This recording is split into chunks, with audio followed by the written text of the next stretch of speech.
Complete. 2nd and 10. Brings up 2nd and 10. Throwing from the gun here, Dart. Gets this complete to Butte. And he is out of bounds inside the 30. A gain of 9 brings up 30. Here's Dart. Under pressure, and he'll go down. Sacked back at the 31. Will McDonald. That is now 2 sacks for him here in this first half.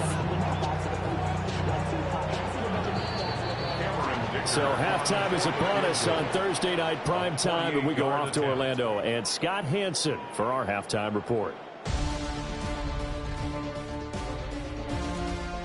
All right, Brandon, thanks much. Welcome in, everyone, to the downtown Orlando studio. All right, we'll bypass the halftime show in favor of returning to this late season game, and the team's coming back from the locker rooms here a bit early. Welcome back. Halftime over. We are ready for quarter number 3 alongside Charles Davis. I'm Brandon Gaughan. Out come the Buccaneers. They'll have it first to start the 3rd quarter. And they've got the lead. CD, what do you think the message was at halftime? I don't think the message was too drastic, I think, at the half, or that they need to change things too much. I do think the offensive line could play a little bit better. I think they'll try and help them out more. They'll probably keep the tight end in a few more times and maybe add a running back to the formation to pick up those pass rushers, because they probably allowed a few too many sacks for comfort in the first half. At the 30-yard line. To the air, Dart. Short throw, he's got Kraft. 70th catch for him on the year. Like so many others, this goes for a first down. To Tucker Kraft. 1st and 10 at the 39-yard line. On play action, here's Dart. And this is going to be caught, but they'll say out of bounds. So it's incomplete. Incomplete. It's 2nd down and 10. Dart going to look to throw here. And the timing a bit off that time as that one falls to the ground. So back-to-back incompletions, and that has them staring at a 3rd and 10. To throw, Dart. Pressure brought in, and the Falcons get there for the sack. Disrupting that play and dropping him was Arnold Ebiketie. They need stops to get back into this game, and here's one right to start the 3rd quarter. Yeah, anytime you go to the lockers with that 2-3 score deficit, you're right. You need that stop, get the football back, and they've done just that. Series to series, play to play.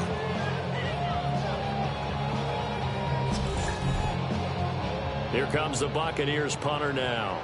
And the way this offense has moved the ball, he hasn't been needed till here in the 3rd. And a fair catch signaled for and taken just outside the 20-yard line. So possession goes over here on the punt. And it will be Falcon football. Looking to put a drive together.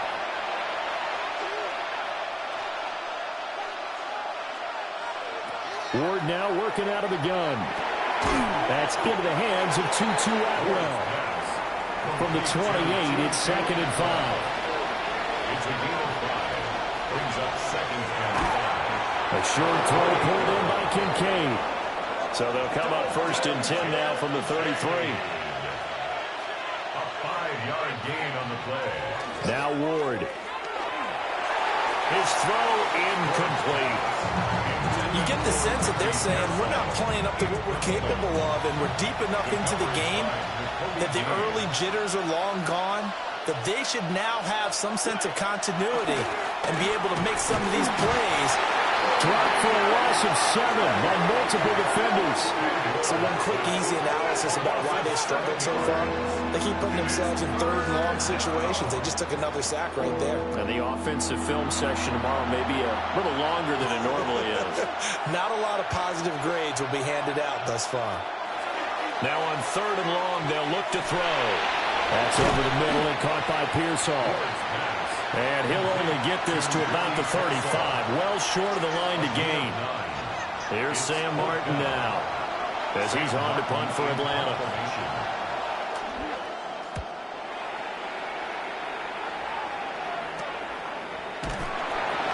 We'll call that a punt 38 yards officially. And out will come the offense as they take over. And Tampa Bay trots out there now. And our game's hit a little bit of a lull here, a little bit of a snag. Punts on back-to-back drives. And old-school coaches don't necessarily mind that. Didn't turn it over, right? Didn't create a big... Fighting through it, he's got space. And they're going to have this across midfield and inside the 45. 116 yards for him on the ground now. He has been a tough man to bring down all night. At the 44-yard line.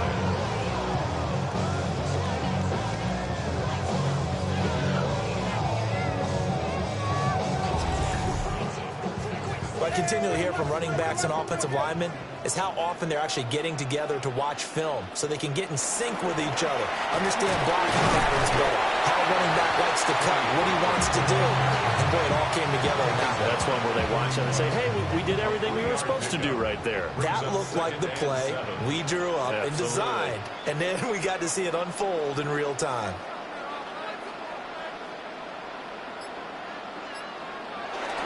Here's Pollard again.